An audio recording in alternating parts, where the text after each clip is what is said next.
In the last video, we installed WordPress the easy way. Now we're going to get into the manual or the harder way to install WordPress.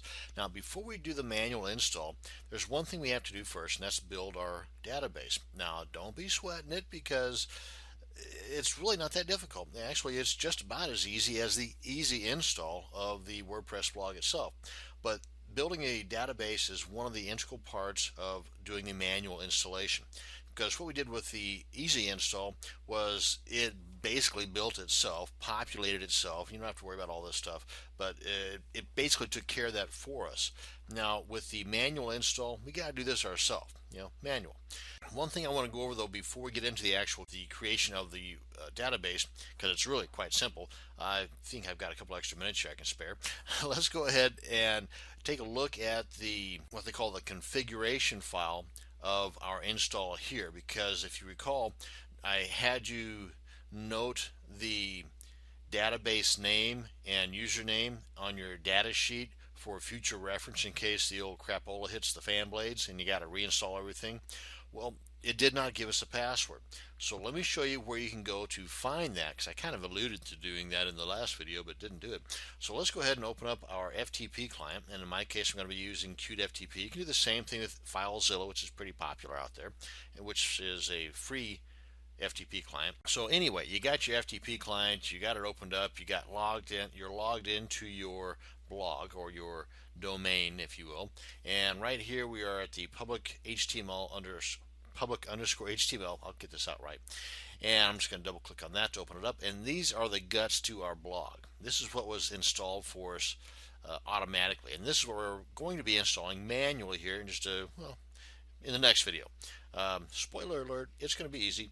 So we scroll on down here and we're looking for the wp-config.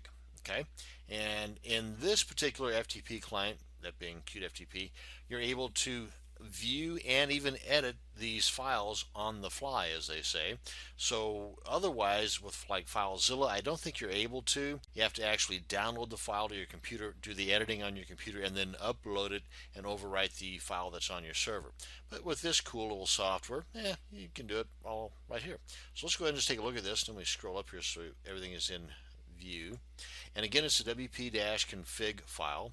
Right click on that, come on down here to view, and let's scroll on down here, scrolling, and right here this is telling us the DB name. Now, this is what we already got. We got this from I think the second or third step of the 3 steps in that auto install using Fantastico, and that's this guy right here. Okay, and that's actually gave us a DB username, but as you can see, as I mentioned then, both are the same. Whenever you do the auto install, they're both the same. And whenever you create your database manually, it doesn't have to be. You can be whatever you want, just as long as you record it, because you're going to have to input this information manually into your database configuration whenever you do it the manual way. But we'll get into that here in a little bit. But what we did not get was we did not get the password. And these, by the way, are inside of these single quotes. Okay, so you want to make sure you leave those intact and you don't mess with those. You don't want to delete those or overwrite those, or for that matter, for this purpose, you don't want to copy them either. Anyway, so you open up our data sheet here again, and down here again we've got the database name and username, and now we have a full set. We got the whole works there. Okay, so we're done there. Now then, I just want to point that out to you, a little bit of extra info on how to get info on your database after the fact. So that being said, now then, let's go ahead and delete all of this stuff. So we're going to start from scratch. We're going to use the same domain and basically do the same thing, only manually this time, but we're going to start off by creating our database. So I'm going to delete this here before we get started on the next video, and this is about to go bye-bye. And so what we want to do now to create our database is we want to log into our cPanel, and once logged in, we want to scroll on down pretty much the same area, unless of course you altered it like I did, but it's pretty much the same area as we had the Fantastico thingy, so it's kind of close to the bottom of the page. Again, unless you alter it and you customize it and you pull these guys up and around and all over the place. But right here is what we're looking for. Databases. we're looking for MySQL, not MySQL, MySQL databases. One we're going to look at. Just left click on that. That'll open this up. So let's just go ahead and delete all this stuff here. And I'm going to use the same username and database name, but I'm not going to use the same password. I'm going to have it generated automatically because it gives us a nice strong password. We'll just go ahead and delete this. It'll give us a confirmation. Are you sure you want to do this? Yes, please. Thank you. Because again, we're going to be starting from scratch. Because now that this is deleted, we come back here, refresh this, it ain't going to work. Like I said, we're going to wipe the slate and we're going to start from scratch. So we go on back here and let's go ahead and create our database. You see, no databases. Let's create one. Now what we're going to put in here is the WRPD1 because the prefix to that is the username. I'll show you that here in just a sec. Because if you recall, this is our username right here. It's just that it will automatically, it being cPanel, automatically appends that with this right here, which is the username of our cPanel. So if your username is something other, obviously it's going to be something other than this. It's basically part of what you use to log into your cPanel. It's what you use to log into your FTP client, for example. And then it's got the underscore and then the username or the database name is what they're looking for. So again, this is the name. That's what they're looking for whenever they ask for it right here. Then we're going to create DB. And you see it automatically appends it right there. So we're good to go.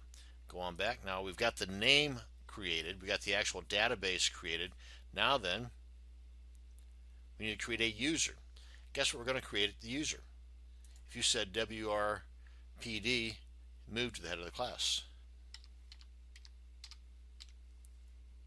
Now we're going to generate the password. And I always do the regenerate. Again, that's that paranoid thing in front of me. And then in this case, you got to be careful because they use all these funky characters in there, and that period or that dot at the very beginning, that is part of the password. So make sure you get that, and no spaces before or after. That is your password. So now I'm going to come on back here to our data sheet. I'm going to overwrite this one here because that's no good anymore, and paste that puppy right there. Don't forget the dot is part of it. Close that out.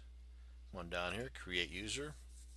And again, if I wasn't doing all this yammering, and again, it gives you the info right here, but if I wasn't doing all this yammering, the database would be created in moments. I mean, it's really that quick and easy. Now we've got the two pieces of the puzzle created. We've got the database created. We've got the username created. Now we've got to tie the two together. So look at this as a three-step process.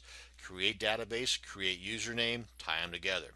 Now the tying them together part is a little bit different depending upon the version of cPanel that you have. In the latest version, I think this is 11 something, this is how you do it. In version 10, you don't have an extra page to go to, but it's pretty much the same. It's not too difficult to figure out, but you just go here to add. You see here we got the current users. Actually, there should only be one here,